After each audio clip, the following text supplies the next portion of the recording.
President Biden is en route to Georgia, now gearing up for what's being billed as a dramatic speech on voting rights.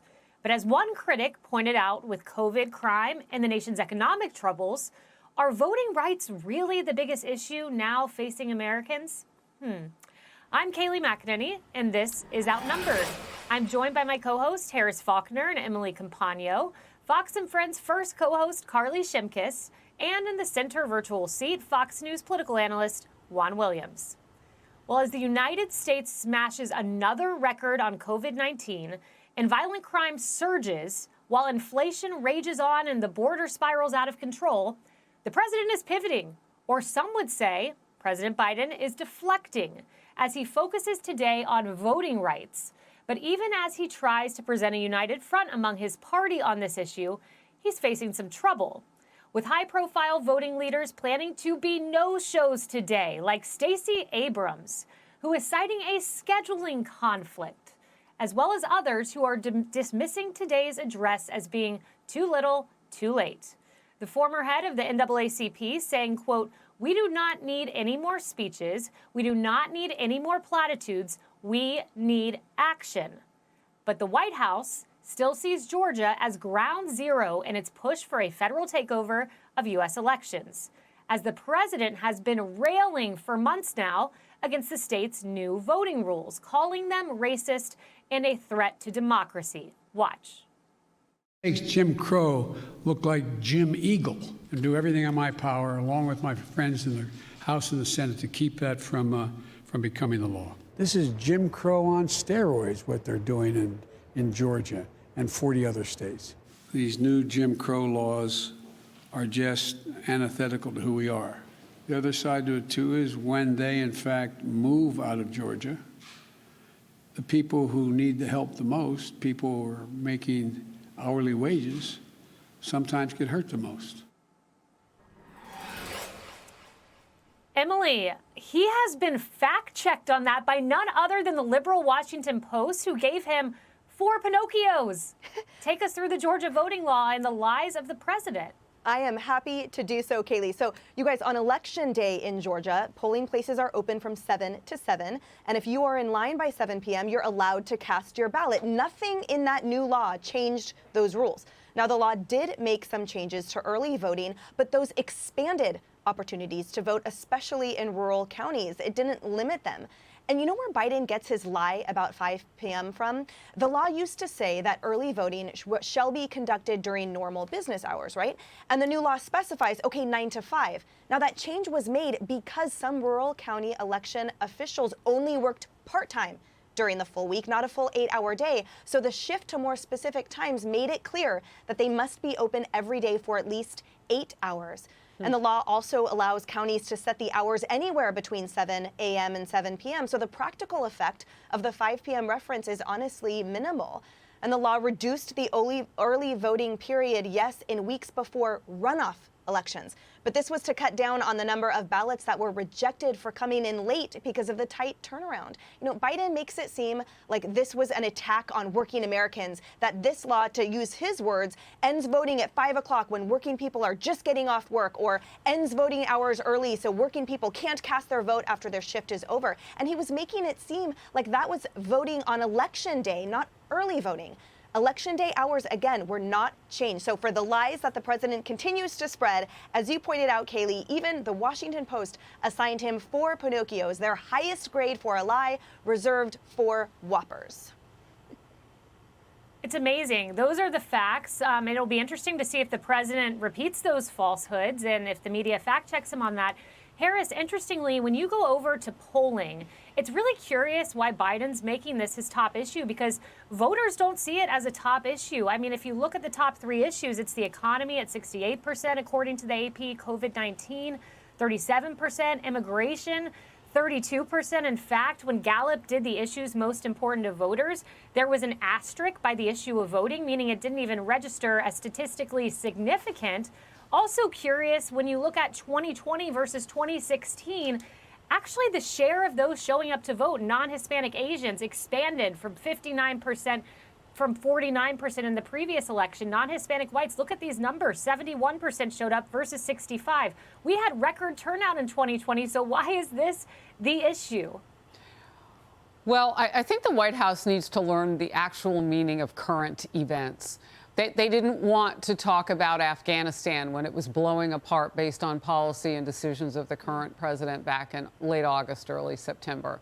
They pivoted, remember, and they pivoted to something that didn't help us in the long run, because if they'd been sincerely pivoting to COVID, we might have had more tests. They may have seen that manufacturers had slowed down since the previous May in making testing available to Americans. They might have seen that, but they weren't sincere in that pivot. And now they're doing it again. Now the challenge is COVID-19. And this is a sincere pivot, I suppose, if they could actually win on this issue. But it's complicated because the Major League Baseball All-Star Game moved from Georgia to Colorado. And then when it did, Democrats like Stacey Abrams, the former gubernatorial candidate who failed, realized, oh, my goodness, that hurts black communities because all that money was coming in from the MLB, and Colorado has tighter early voting standards and restrictions than Georgia. Uh-oh, somebody didn't do their homework. Exactly. So we'll see how the pivot works out this time. Yeah, I'll be watching. I mean, how is this pivot going to work out? Incredibly, amazingly, Democrat groups are not showing up who support voting rights, Juan, including Stacey Abrams. And President Biden was asked about Stacey Abrams not showing up to this big speech he has billed. Let's take a listen to what he said. Any thoughts on Stacey Abrams skipping your speech today, sir? Are you insulted she's skipping the speech? I'm insulted you asked the question. Oh. I spoke with Stacey this morning. We have a great relationship. We got our scheduling mixed up. I've talked with her at length this morning. We're all on the same page, and everything's fine. A scheduling conflict, Juan. The President of the United States, the Commander-in-Chief in your own party, by the way, is coming to your state, and you can't move your schedule? Something there just doesn't add up, Juan. Yeah, I would think that she should make time to go to that speech, because I think it's an important speech, not only for Democrats, but I think for Republicans. I think every American should support the idea that, voting is sacrosanct in our democratic society. Everybody should be able to easily vote, and their vote should be equally counted. It shouldn't take 2 minutes to vote in a rural county, but 2 hours in the cities and suburbs where you have populations concentrated and lots of minority voters. Right now, you have lots of people who still believe Trump's big lie, and as a result, what we've seen is more than 30 states, despite those numbers that you put up about increased turnout in 2020, lots of states now, especially with Republican legislatures, have said, well, we're not trusting in the voting system because President Trump alleged that there was fraud.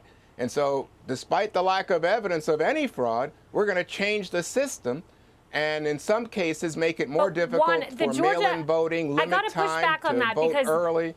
Juan, the Georgia voting law, though, I assume you don't support that. Am I right? I don't. I mean, there's specifics that I don't support in total, especially the idea that the state legislature now gets to decide who wins the election. Your party, That's Juan, crazy. certainly doesn't. Your party certainly doesn't support the Georgia voting law, but amazingly in 2021, so this is after the law passed in the municipal election, turnout rose by 17%. The Atlanta Journal-Constitution pointing out short lines, few problems, no obstacles at the polls, Carly. This despite Democrats loudly and vociferously saying the Georgia voting law would restrict voting. Yeah. And the reason President Biden, Kaylee, is talking about this issue today is because he desperately needs some positive news coverage, and he usually gets it when he talks about election reform from the media, which is 95% liberal. The Biden administration is hoping that his speech today will be his white knight moment. There was an excerpt of what he is going to say in his speech that was released earlier today. He's going to say, we will choose democracy over autocracy, light over shadow, justice over injustice. I know where I stand. I will not yield. I will not flinch. I will defend your right to vote. So we're going to hear urgency like we've never heard it before. Some problems about that remark is that this is a problem that doesn't exist. It is easy to vote in this country no matter what state you're in. I know that because I've voted in this country, and I've done it without a snack in line and lived to talk about it. The other thing is that I think the Biden administration was really blindsided this morning when they woke up to criticism not from Republicans, but from Democrats who say that they haven't gone far enough on this issue. And lastly, and I think this is the most important point, is that I just wonder why President Biden is talking about election reform right now when we're in a midterm election year, when this isn't going anywhere unless the filibuster rules change. And Kyrsten Sinema and Joe Manchin aren't on board with that. So he is going into midterms with a Build Back Better loss and quite possibly an election reform loss as well. I wish he felt that way about testing. Yeah. Right, exactly. And Harris, that's the point. He's talking about voting because he wants to distract from those three issues most important to voters: the economy, COVID-19, immigration, which are all crises on his watch. Hi, everyone. I'm Brian Kilmeade. I want you to do me a favor. I want you to click to subscribe to the Fox News YouTube page. This is the only way that I know for sure that you're not going to miss any great commentary, any great news bites, any great interviews coming your way on Fox. You can get it all here on YouTube. So subscribe right now.